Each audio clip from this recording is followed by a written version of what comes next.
8:38 está con nosotros el abogado Henry Kronfle, presidente de la Asamblea Nacional. Bienvenido, un gusto tenerlo aquí, abogado.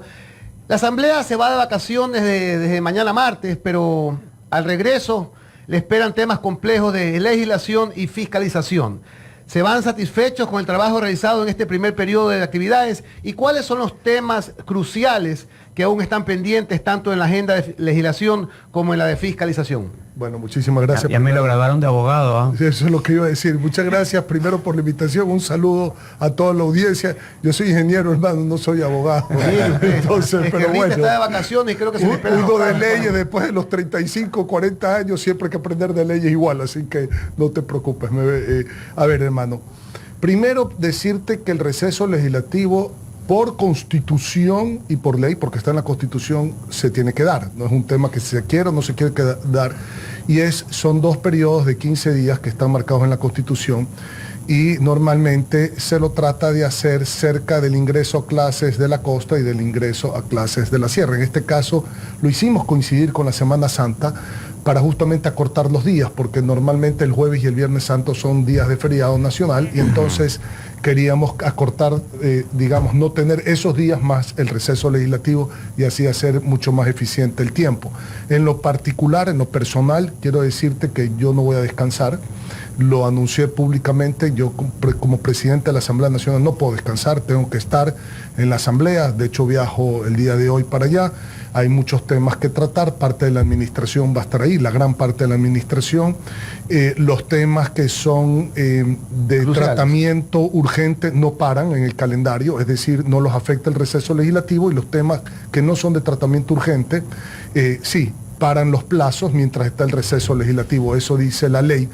La administración, te digo, va a trabajar, la Asamblea va a trabajar, el presidente va a trabajar y los 2 vicepresidentes, la primera vicepresidenta y el segundo vicepresidente me han anunciado que ellos también van a trabajar y tengo asambleístas que me han pedido trabajar en, digamos, en Pierina Correa, una de ellas, que tiene que evacuar ciertas cosas en el marco de su comisión y está muy bien. Entonces, es un receso, sí, va a estar trabajando la administración también en lo personal, voy a estar trabajando. Vamos a los temas que tú me preguntas sobre qué temas importantes y si nos sentimos satisfechos. Bueno, primero quiero decirte que en este periodo de 4 meses, son menos de 4 meses, se cumplen los 4 meses ahora, hemos aprobado 16 leyes, de las cuales la gran mayoría, el 95% con más de 100 votos, lo que genera una sensación de gobernabilidad en el país y que hay una asamblea que más allá de las banderas, de los colores y de los números de los partidos políticos, está haciendo una agenda por el país. Eso es muy importante recalcarlo, de los cuales hay 5 proyectos económicos urgentes enviados por el presidente de la República. En total, 16 proyectos de ley se han aprobado. Se han ratificado 2 tratados de comercio, el de China y el de Costa Rica, y se han finiquitado con la sanción 2 juicios políticos. El primer juicio político al exministro Esteban Bernal, ministro de Inclusión Económica y Social, y el segundo juicio político a un ex consejero y a un consejero en funciones del Consejo de la Judicatura, Morillo y Murillo. El juicio a Santos Alvistes, que se está tratando en este momento en la Comisión de Fiscalización, quedarían suspendidos los plazos con el receso legislativo porque no es de carácter urgente. Cosas que tenemos que tratar al regreso. Primero, si me siento satisfecho, me siento muy satisfecho. Si tú revisas esto más, el apoyo que se le dio al presidente por el conflicto interno armado que fue por unanimidad, una resolución de la Asamblea, se ha aprobado prácticamente una ley por semana o un juicio político o un tratado de comercio por semana. Es algo realmente nunca antes visto, la velocidad con la que está trabajando y la seriedad, porque no es que por la velocidad no se están tratando los temas con profundidad. ¿Qué nos queda pendiente? Nos queda pendiente al regreso una consulta popular y la Asamblea tiene pendiente relacionado, y por eso lo nombro, la consulta popular, retomar, si es que se logra tener los votos, las reformas al Código Orgánico Integral Penal. Creo que esa es una de las cosas importantes, sin perjuicio, que tengo que comentarles también que esta no es la única reforma al COIP. Ya el Consejo de Administración Legislativo aprobó otros grupos de proyectos que estaban relacionados al Código Orgánico Integral Penal, que ya fueron calificados y que están en la Comisión de Justicia, que se tienen que tratar también. Entonces, no solamente ahí se recogen observaciones o proyectos de ley que vienen de asambleístas, se recoge mucha información de otros poderes del Estado. hemos recibido de la Corte Nacional de Justicia observaciones muy importantes, se han recibido observaciones del Consejo de la Judicatura, inclusive a través de los asambleístas del bloque de gobierno también se han recibido observaciones. Y entonces, si no llegase a haber, ya voy a profundizar en un consenso sobre la única moción que está pendiente, que es la moción que puso el gobierno, que está pendiente de votación en este lapso de suspensión que tenemos hasta 60 días, es decir, hasta finales de abril para tratar las reformas al COIP, caben que si no llega a haber un acuerdo en eso, que parte de esas reformas pasen a observaciones, a las nuevas reformas que se están tratando en la Comisión de Justicia, en donde están estas otras cosas que te digo, el Consejo Nacional de la Judicatura y la Corte Nacional de Justicia. Ahí no solamente estamos pensando en reformas al COIP, estamos pensando también reformas en la Ley de Garantías Jurisdiccionales. No podemos pensar que este país, por un lado, queremos hacer más fuertes las penas, es decir, prolongar las penas para delitos execrables. Por el otro lado, queremos quitar beneficios penitenciarios a ese mismo delito. Y por el otro lado, queremos tipificar nuevos delitos para que vayan al COIP, como el delito de vacunación, que en realidad es una extorsión, pero tipificarla específicamente para eso. Eso no va a tener efecto si mañana cualquier juececillo de cualquier lado, y ustedes que son los abogados aquí presentes, da una habeas data, una habeas corpus, una acción de protección, una medida cautelar. Entonces, ¿de qué sirve todo este esfuerzo para que los delincuentes a través de ciertos juececillos tengan estos mecanismos constitucionales para pasearse por las cárceles como que si fueran hoteles y seguir delinquiendo sin que pase nada? Entonces, creo que también hay que hacer cambios ahí profundos.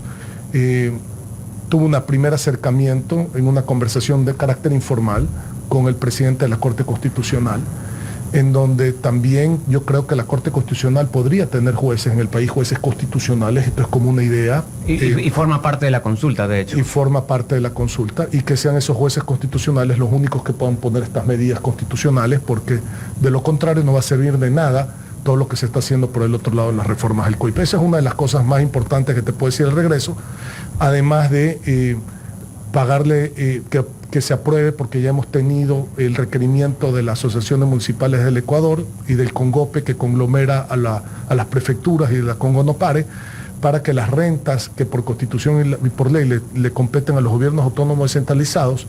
Presentamos el partido político que yo represento, el PSC, y además lo hice yo en lo personal como proponente de la ley. Presentamos este proyecto de ley para que se le paguen las rentas de manera automática a los gobiernos autónomos descentralizados a través de subcuentas en el Banco Central, pero que entren de manera automática con lo que recoge el Estado y se paguen los primeros 5 días. Esos son otros los temas que vamos a tratar al regreso del receso legislativo. Henry, presidente Kronfle, buenos días. Efectivamente, lo del COIP resulta importante. De hecho, primero, felicitaciones por el número de leyes aprobadas. Yo sí he defendido eso en este espacio. Algunas leyes me parece que sí pudieron haber tenido mejor contenido. Vamos a decir, no todo puede ser perfecto, pero ha sido una labor, una producción importante, incluso también con los tratados de libre comercio. Ahora, volviendo a lo del COIP. El COIP, el otro día salió, de hecho, una persona, el líder de alguna banda que fue recibida con juegos pirotécnicos, etcétera, y probablemente no hubiera podido hacerlo porque no hubiera podido acogerse a beneficios penitenciarios si hubiera estado aprobado el COIP. Es decir, es una norma importante para efectos de seguridad. Ahora, ¿cómo evitar estas sorpresas de texto que están pasando en la Asamblea, presidente Kronfle? El otro día también pasó con la ley de turismo, que justo en la última sesión o a último momento o ya por fuera de lo que se debatió dentro de la comisión, llega al pleno y aparecen sorpresas en los textos. Eso vamos a decirlo así, ha preocupado, ha afectado la imagen. ¿Qué tipo de control se puede implementar o están implementando para que eso no suceda y no tengamos estos textos de última hora? Bueno, muchísimas gracias por tu pregunta. Primero, se necesita que los miembros de la comisión, sobre todo cuando ya se acerca la parte final de la configuración de un informe para segundo debate, los miembros que son de la comisión, los principales, no los alternos, estén presentes. Esa es la lección aprendida en eso. Es lo primero, porque el principal normalmente tiene mucho más bagaje que el suplente, porque conoce mejor y por algo es el principal. Entonces, lo primero que hay que pedirle a las comisiones, que de hecho yo lo hice, es que previo a a finiquitar un informe que se va a ser votado para segundo debate y que vaya al Pleno, estén los principales miembros de la comisión y no los suplentes. Segundo, que sean probos en leer los textos. Y que antes de votar, que era el procedimiento que yo ahora no ocupo ninguna comisión porque no puedo como presidente de la Asamblea, soy el único asambleísta que no ocupa una comisión porque me tengo que dedicar obviamente a la institución per se más allá de los plenos y la representación que tiene la institución, no solamente los temas administrativos y puertas adentro que hay que tratar, sino con los otros poderes del Estado, inclusive con el ámbito internacional. Pero tiene que haber una probidad en el sentido de que se lean los textos y todo el mundo entienda qué es lo que se está votando. Eso por un lado. Por el otro lado, mantener la unidad de materia, que siempre le he dicho, cuidado, a última hora quieren meter un texto que no tenga que ver con la materia, porque entonces, más allá de que se apruebe, se corre el riesgo de que mañana se demande la inconstitucionalidad de la ley. Lo tercero, yo estoy haciendo desde la presidencia de la Asamblea Nacional, yo tengo el equipo de presidencia, tengo el secretario jurídico de la presidencia de la Asamblea Nacional, tengo la prosecretaria, tengo al secretario general de la Asamblea Nacional, tengo un grupo de abogados que estoy haciendo revisar y están coordinando también con el presidente o la presidenta de la comisión donde nos viene el informe para debate, para segundo debate, que ya supuestamente es el informe que se va a votar en el Pleno, para hacer un cruce, ¿no? Y ver, oye, me parece que aquí hay una anomalía, por esto votó la comisión. Es decir, si ustedes recuerdan, después del feriado de Carnaval, hay una foto que la recoge uno de los medios de comunicación en donde estoy yo con todos los presidentes, algunos de los presidentes de las comisiones y de los jefes de bancada en el área, digamos, donde está la curul de la presidencia, en el stand, por decirlo de alguna manera, del Pleno de la Asamblea Nacional. Nos han tomado una foto todos conversando. Fue justamente previo a que inicie la sesión del Código Orgánico Integral Penal. ¿Y por qué los llamé? Porque nosotros nos dimos cuenta en la presidencia de la Asamblea que habían textos que queríamos estar seguros que fueron textos aprobados por los miembros de la comisión. En este caso del COIP, la votación fue unánime, que fue lo que más nos sorprendió. Y ahí nos dimos cuenta que más allá de que el texto era correcto, fue el texto votado, porque yo no puedo decir que hubo un cambio de texto, que hubo una manipulación de ninguna manera, porque no hay evidencia en absoluto de eso y las cosas hay que tratarlas con la mayor seriedad. Me di cuenta que muchos de los miembros de la comisión, y en algunos casos los miembros de esa comisión de justicia eran jefes de bancada, habían delegado a sus alternos y los alternos no habían hecho el trabajo, digamos, que deberían de haber hecho de verificación, y entonces ahí es donde se comenzó el debate y acabó, como ustedes saben, en una suspensión de la votación. Se trató el texto original que lo presentaba el presidente de la Comisión de Justicia, que es de Revolución Ciudadana, sabiendo que no iba a tener los votos. Para nosotros era importante por dos motivos. Primero, votar para que no haya los votos, cosa que ese texto ya no se puede votar. Y segundo, evitar que el texto regrese a la comisión para que siga siendo manoseado. Entonces, habiendo agotado eso y no existiendo una moción de archivo, que también, gracias a Dios, no la hubo, porque el pueblo ecuatoriano, lo que tú acabas de decir, se merecen estos cambios positivos. Quedó pendiente la moción que está dividida en 4 pasos que presentó el gobierno. La primera, que contiene justamente las penas más largas, el quitar los derechos penitenciarios y el tipificar nuevos delitos. Una segunda moción relacionada a la consulta popular, donde el gobierno no tenía interés de votar en la Asamblea porque tiene la consulta y tiene interés de modular los textos. Dentro de la consulta están un poco diferentes a los que se estaban proponiendo en el marco de la Asamblea, y se entiende. El tercero, que era la de la gran polémica que había propuesto Revolución Ciudadana, de la revisión de las sentencias por parte de cualquier resolución de organismos internacionales que no tenga, por ejemplo, el carácter de la Corte Interamericana o una cosa así. Y lo cuarto, un tema de femicidio y feminicidio, que en ambos casos habían polémicas y no había un consenso, porque inclusive son temas que pueden estar ligados a temas de conciencia y otras situaciones. Presidente Cronfle, bienvenido, buenos días. Saludo cordial y afectuoso. Hay un viejo adagio popular que dice que en casa de herrero, cuchillo de palo. La Asamblea obviamente reforma muchas leyes que tienen que ver con otras instancias del Estado, pero también es bueno revisar y por qué no modificar o reformar la ley orgánica de la función legislativa. Por ejemplo, justamente en el tema de los debates y del trabajo de las comisiones. Yo recuerdo en mi época, hace 20 y pico de años, en que tuve la oportunidad de ser diputado, en esa época nos llamaban así, las comisiones lo que hacían era, recibían los proyectos, presentaban un informe para primer debate en donde sugerían, el Pleno debatía, proponía cosas, recogía esas propuestas la comisión y preparaba un informe de segundo debate, lo ponía a consideración del Pleno y ahí a partir de ahí la comisión ya no tenía nada que ver. Ya ahí era el Pleno el que armaba o desarmaba el proyecto, incluso se quería votar artículo por artículo, modificaba ahí mismo lo que enviaba la comisión, se allanaba lo que proponía la comisión, etcétera. Es decir, el Pleno tenía el supremo poder legislativo. Ahora la ley habla, por lo menos lo que se ha escuchado, de que la comisión prepara el informe, que el ponente, que es el presidente de la comisión, decide cómo se vota, ya no se puede votar artículo por artículo, etcétera. O sea, ¿por qué no se reforma nuevamente la ley en el sentido de que el Pleno asuma el poder máximo legislativo y no depender de lo que la comisión dice? Gracias. A ver, el Pleno tiene el máximo poder legislativo. Pocho, querido, ¿verdad? Déjame explicarte un poquito. Por favor, dentro de lo que tú acabas de decir, no hay muchas cosas que tú has dicho que son correctas y hay otras que faltan. No es que estoy diciendo que son incorrectas, pero faltan para poder complementar la idea que tú estás dando. A ver, lo primero, ¿cuál es el procedimiento hoy? Se llama comisiones,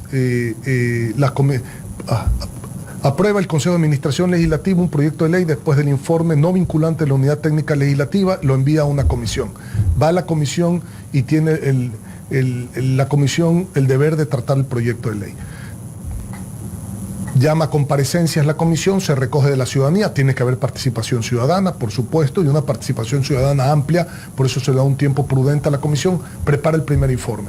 Pasa el primer informe, debate el Pleno, recoge el ponente del proyecto, que normalmente es el presidente de la comisión, es el ponente, el que expone el proyecto. El proponente es otro legislador, pero el ponente recoge las observaciones, regresa a la comisión. En esa comisión hay los que no alcanzaron a hablar en el Pleno, tienen la facultad de ir a la comisión, pedir una comparecencia y aportar por escrito y ir a la comisión y aportar también verbalmente en el marco de la comisión sus exposiciones para que todo esto sea recogido. Después viene ese informe que tú llamas de segundo debate y llega al Pleno. ¿En qué cambia la ley ahora? Que ahora dice que cuando llega al Pleno hay dos posibilidades. O se vota en ese momento o si hay observaciones tiene que regresarse, si es que existen observaciones que sean acogidas por el ponente, y que normalmente el ponente no acoge a título personal, consulta con los miembros de la comisión, que son supuestamente los expertos de la ley que estamos tratando, porque es los que vienen haciendo a veces mes y medio, 2 meses o 3 meses, y conocen la ley del derecho y del revés. Entonces, si es que acogen eso, regresa a la comisión y tiene 8 días la comisión para coger las cuestiones y regresarlo al Pleno para votación. ¿Qué es lo que puede hacer el ponente también dentro de sus facultades? Decidir en cómo se va a votar.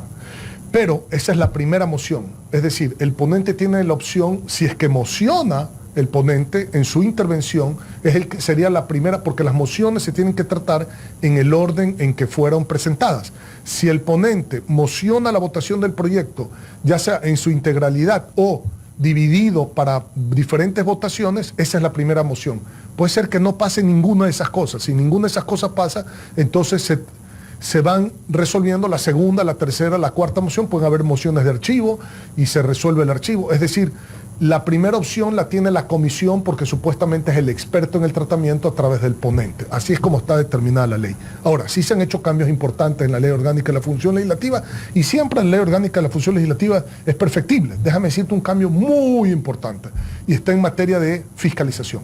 En materia de fiscalización, el Consejo de Administración Legislativa ya no puede archivar un proyecto de ley. Solo puede el proyecto de ley ser calificado si cumple con la forma. Si no cumple con la forma, se lo regresa hasta que cumpla con la forma, si es que el interpelante o el proponente del juicio político quiere insistir en el mismo. Pero ya no se puede archivar, porque antes 4 de 7 personas que conforman el Consejo de Administración Legislativa le quitaban la oportunidad a la Asamblea a tratar un juicio político. Entonces, primero, los juicios políticos se tienen que calificar si cumplen con la forma. Segundo, ya la Comisión de Fiscalización no puede archivar un juicio político. Antes la Comisión de Fiscalización tenía una estrella que ninguna otra comisión tenía, que era si 5 de 9 personas en esa comisión decidían archivar un juicio político, lo archivaban. Y claro, ya no iba se reformó. Se reformó. Así en la recomendación sea no, el Pleno decide. Entonces hay mucho más transparencia. Y tercero, el orden de los juicios políticos Es muy importante porque antes el quinto se trataba primero, el primero se trataba tercero, el tercero se trataba segundo, el segundo se trataba cuarto. No, hoy los juicios políticos se tratan en el orden en que fueron presentados y calificados. Presidente Cronfle, qué gusto tenerlo aquí. Se ha propuesto una resolución para reconocer la independencia de funciones y la institucionalidad de la Fiscalía. ¿Cuál es la utilidad de esta resolución? Porque dicen que esto es algo evidente ya que está en la Constitución. ¿Cuál es el valor de la resolución y es algo que se va a volver a tratar después del descanso legislativo o no? Gracias por la pregunta, creo que es una pregunta muy interesante que la gente debe entender. Déjame comenzarte contestando la pregunta con un antecedente. El respaldo a la señora Fiscal General de la Nación se lo hizo en una resolución del 18 de diciembre, en donde no solamente se la respalda, y lo puedes ver en mis redes sociales. Y textual, sí, con esa frase. Sí, claro, con esa frase. Un respaldo total y absoluto, haciéndole saber a la Asamblea que no va a interferir, porque aquí hay una confusión, ¿por qué la Asamblea se mete en cosas de la Fiscalía? Ya vamos a conversar de eso, pero que no va a interferir en ninguna de las gestiones que haga una vez que entra un proceso dentro de la Fiscalía de Investigación. La Asamblea no puede interferir porque nosotros creemos en la independencia de los poderes del Estado. Tercero, ese apoyo además decía que se le exhortaba al presidente de la República a que refuerce la seguridad de la señora fiscal, porque obviamente hay crisis y crisis. En una crisis donde se están investigando cosas muy delicadas, hay que proteger aún más de la protección que tenía normalmente la señora fiscal, por lo que se estaba investigando casos que ya los conocemos y son públicos que se estaban investigando. Entonces se pide eso también. Entonces, y además se notifica de esto a la Policía Nacional, es decir, a las fuerzas del orden y a la Presidencia de la República y a la propia Fiscalía. Eso es básicamente el apoyo completo, holístico a la función de la Fiscalía General del Estado, que lo hizo la Asamblea el 18 de diciembre. Cuando aparecieron unos casos, Metástasis, Purga y otros casos que han aparecido, se quiso volver dentro del Pleno a dar un nuevo apoyo a la fiscal. Entonces, no hubo consenso en ese nuevo apoyo a la fiscal porque ya existía un apoyo a la fiscal. No podemos usar como un trampolín político de decir una organización política per se, y no voy a mencionar a ninguno en particular, decir yo soy ahora el proponente, entonces vamos a pelear para que políticamente ver quién se lleva el trofeo de volver a poner una resolución de cambio del orden del día para apoyo a la fiscal. El apoyo a la fiscal ya está dado. Ya no, déjame solamente terminar un segundito. Ya está dado. En lo que tú me estás preguntando, ¿dónde entra la Asamblea Nacional en la Fiscalía? ¿En dónde entra en la comunicación? No interfiere. Si la Asamblea Nacional tiene un juicio político y la Asamblea Nacional en el marco del juicio político o en el marco de una sanción de resolución, te pongo un ejemplo concreto. El presidente Guillermo Lasso, el expresidente, disuelve la Asamblea. No puede continuar el juicio político. Se habían acotado los tiempos. Jurídicamente decían, ustedes son abogados, yo no soy abogado. Ya no se puede tratar cuando regrese a la Asamblea el juicio político al expresidente Lasso. Hubo una resolución de sanción con toda la evidencia que contenía el archivo del juicio político. Y en esa sanción, que tuvo más de 100 y pico de votos la Asamblea, hay presuntos elementos que pueden, digamos, estar relacionados a presuntos delitos que tienen que investigarlos la Fiscalía General del Estado. Entonces, dentro de la resolución de sanción, se le dice a la Fiscalía General del Estado, hay presuntas irregularidades, inicie usted la investigación como Fiscalía. ¿Qué es lo que pretendía esta resolución ya entrando en materia?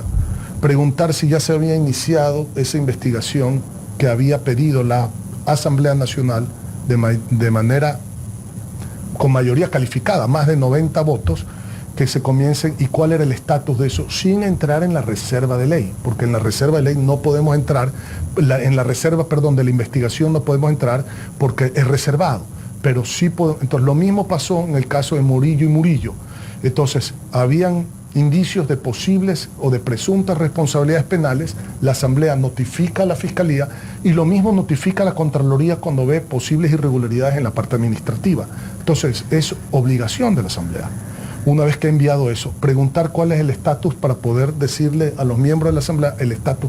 Ya se empezaron las investigaciones, inclusive a mí me gustaba más que una resolución reunirnos con la señora fiscal o llevarla a comparecer nuevamente a la Asamblea, porque ya lo hizo recientemente. En la rendición de cuentas. En la rendición de cuentas, ella fue y fue muy clara para que expliquen los nuevos casos que desde la rendición de cuentas a hoy han aparecido y cuáles son los avances que ya los determinó en la rendición de cuentas, pero que queremos saber en lo que se pueda, porque hay cosas que no se pueden, cómo han ido avanzando esas cosas. Acuérdense que la ciudad fiscal ya hizo su rendición de cuentas hace unos meses atrás, pero que han surgido nuevos casos a partir de esa rendición de cuentas. Gracias a RTU, canal 177 en DirecTV y en el Extreme el 69 por su retransmisión. Ingeniero Cronfle, ¿se mantiene el acuerdo político entre el PSC, el correísmo y el gobierno? ¿Continúa bajo los mismos términos? Mira, yo no sé si existe acuerdo político. Discúlpame que lo diga así porque ¿qué es un acuerdo político? Un acuerdo político se dio en el momento para las autoridades de la Asamblea. Ahí hubo un acuerdo político. ¿Quién iba a ser presidente? ¿Quién iba a ser vicepresidente? ¿Quién iba a ser segundo vicepresidente? ¿Cómo se iban a configurar las comisiones especializadas permanentes? ¿Qué comisiones quería RC? ¿Qué comisiones quería PSC? ¿Qué comisiones quería ADN? Y muchas veces eso que se habló matemáticamente no se pudo aterrizar como se quiso en un principio, porque hay restricciones en la Ley Orgánica de la Función Legislativa. Si el presidente de la Asamblea es hombre, la primera vicepresidenta es mujer, el segundo vicepresidente es hombre. Entonces, vamos a suponer que ADN quería su vicepresidente que sea mujer, no podía porque era la segunda vicepresidencia, tenía que ser hombre. Entonces hay restricciones. Lo mismo pasó en las comisiones.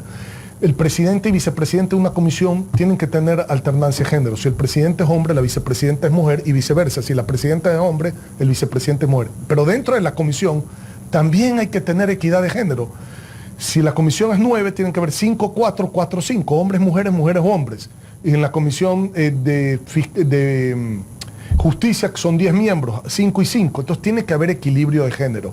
Y se trata con las curules, 51 curules tiene este partido político, 19 el de acá, 20 y pico el de acá, 14 el de allá, independientes hay tanto.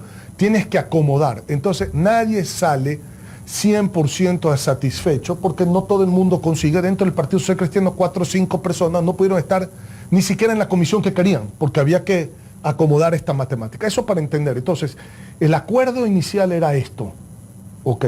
El segundo acuerdo es qué temas vamos a tratar prioritarios en la agenda legislativa. Entonces todos coincidimos que había que tratar la generación de empleo y había que apoyar los temas, por supuesto, que vengan con carácter económico urgente, sin cruzar líneas rojas de cada partido político, los que vengan por parte del gobierno, que había que tener una agenda de seguridad que era muy importante y que prácticamente en un 80, un 90% estamos de acuerdo en qué tratar en lo de la seguridad. Hay cosas que no estamos de acuerdo, ya lo vimos en el Código Orgánico Integral Penal, en ciertas cosas.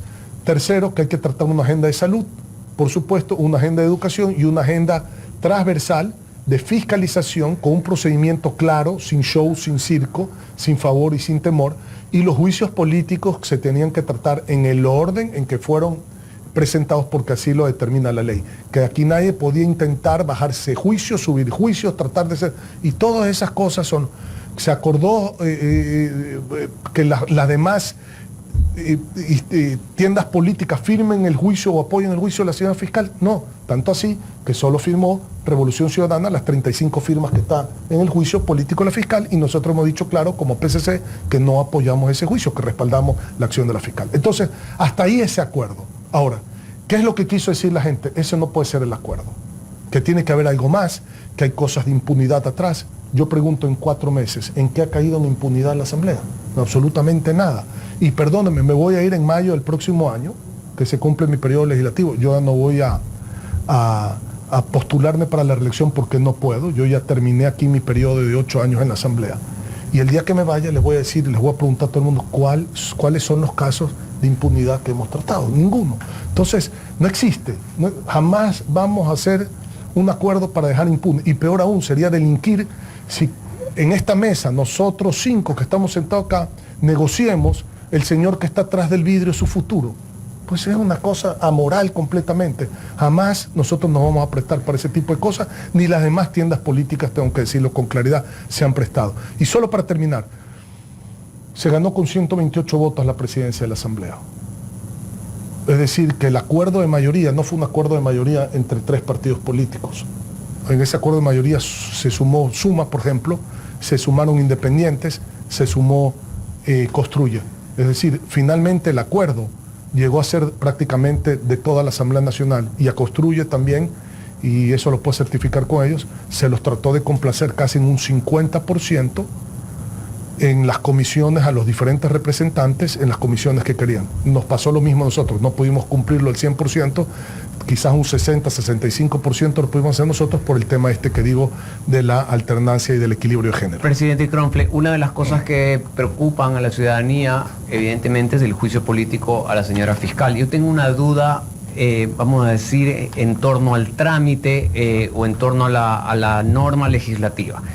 La agenda correísta es sin duda ir tras de la fiscal. Ayer lanzaron ahí algunos dardos por parte de una persona que está prófuga de la justicia. Mi pregunta es, ellos ya presentaron una demanda de juicio político contra la fiscal, me imagino por unos cargos específicos. En el camino, presidente Cronfle, ¿pueden ir sumando nuevas cosas o solo verse el juicio político con la solicitud inicial? Esto es político y hay que tener mucho cuidado porque esto no es jurídico y tú conoces muy bien la diferencia entre lo político y lo jurídico. Cuando comience el juicio político, si aparecen evidencias de cualquier tipo que permitan sancionar políticamente, entonces, claro, puede esto tener otro enfoque. Yo en lo personal pienso que la señora fiscal ha hecho un gran trabajo. Todos tenemos aciertos y desaciertos. Yo creo que los aciertos de ella los aplaude la ciudadanía. Creo que la lucha contra la corrupción es un tema fundamental para sacar el país adelante. Creo que el país va a cambiar cuando se estructuren los hitos básicos de la tecnología que requiere hoy el país para poder funcionar de manera más transparente, y ya me voy a referir a eso, conectividad, inteligencia artificial y una serie de cosas que van a evitar que existan corruptelas, inclusive en el sistema de justicia, porque puede haber mucho más transparencia con la aplicación de la tecnología. Pero bueno, hoy no estamos ahí y lo que yo sí te puedo decir es que yo he respaldado personalmente y el partido político ha respaldado la gestión de la fiscal. Creemos que no se puede interferir, volviendo a la pregunta. Y pase lo que pase, la posición es no votar en contra de la destitución o a favor de la destitución de la fiscal. Nosotros estamos con una posición muy clara sobre lo que tú mencionas ahorita. No se sabe ni la seriedad ni la profundidad de esa información que está en este momento en redes sociales. Hay que ser claros, no se sabe ni la seriedad ni la profundidad. Entonces yo no puedo opinar sobre lo que no conozco, porque sería irresponsable completamente. Primero, no lo haría ni aunque fuera presidente de la Asamblea, y peor aún siendo presidente de la Asamblea, opinar de manera irresponsable cuando no conozco ni la profundidad ni la seriedad de eso que se está divulgando ahora en redes sociales. Presidente, lo comentaba usted hace 3 o 4 minutos atrás, le quedan 12 meses, 13 meses, no solamente de presidente de la Asamblea, sino de legislador, ya no puede postularse porque habría cumplido sus 8 años. La pregunta es, ¿se convierte usted en una opción presidencial del PCC, de una opción a la alcaldía de Guayaquil del PCC? ¿Cuál va a ser su futuro político o se retira de la política en mayo del próximo año? A ver, gracias por la pregunta. Primero quiero decirte algo que creo que es importante como antecedente, porque tiene una connotación que va más allá de mi posible interés político en el futuro, tomar una posición en este momento. Y déjame ser absolutamente claro en qué es lo que quiero decir. El Poder Legislativo y el Poder Ejecutivo, para poder sacar todas estas cosas que hemos sacado, trabajar, digamos, no juntos, sino en conjunto, darle gobernabilidad al Ecuador, que es lo que estaba esperando la gente, y poder dar seguridad política al país. Porque yo creo que hoy tú te das cuenta que no hay una muerte cruzada, no hay una bronca entre el Ejecutivo y el Legislativo, y la gente piensa, el 83% de la gente piensa que si el Poder Ejecutivo y el Poder Legislativo caminan de la mano, el país sale adelante. Y yo estoy convencido de eso, creo que el país sale adelante. Hay que, por supuesto, corregir todos los temas en el sistema judicial. Pero para yo poder interlocutar con el presidente de la República, y interlocutar con él viéndonos los ojos, conversando como lo hacemos pues bastante seguido, muy seguido, porque hay tantos problemas que resolver. Tiene que haber la confianza plena, y la confianza plena solo puede existir si no se compite en la elección próxima. Él tiene el deseo de la reelección, y si yo me vuelvo un candidato que voy a competir contra él en el proceso electoral para la presidencia, cualquier opinión que yo pueda dar puede estar pensada en el sentido de que tiene su interés político y entonces no genera esa confianza 100%. Y la confianza se tiene que generar siempre. Yo le he dicho al presidente viéndole los ojos: presidente, yo no te voy a competir para la presidencia de la República como candidato del PSC. Ten la seguridad y ten la tranquilidad para que podamos trabajar con la mayor transparencia y la mayor objetividad en conjunto, porque no trabajamos juntos, hay separación de poder del Estado, en conjunto, para atender y sacar adelante al país con los más graves problemas que tiene. Última pregunta de mi parte. Usted, Henry, presidente Cronfle, usted forma parte del Consejo de Seguridad del Estado. Obviamente no le vamos a pedir que revele nada al Consejo de Seguridad, pero sí algo, sí quiero saber algo. Dentro del Consejo de Seguridad, ¿se siente este pequeño o mediano retroceso que hemos tenido en temas de seguridad en los últimos días? ¿O cómo evalúan la información de la situación de seguridad? Te puedo contestar eso el día de mañana, porque mañana tenemos Consejo de Seguridad Pública del Estado a las 10 de la mañana en Quito. Y tenemos prácticamente un mes y un poquito más de no tener reuniones. De los informes que puedo ver, las cosas han mejorado. De los informes que puedo ver, las cosas han mejorado. Pero la actualización de los informes son los lunes. Es decir, hoy al mediodía tendré el informe de esta semana. ¿Ya? Y quiero ver ese informe previo a pronunciarme, pero las cosas de los informes que puedo ver han mejorado. Muchísimas gracias a la presencia del presidente de la Asamblea, Henry Cronfle, aquí en nuestros estudios.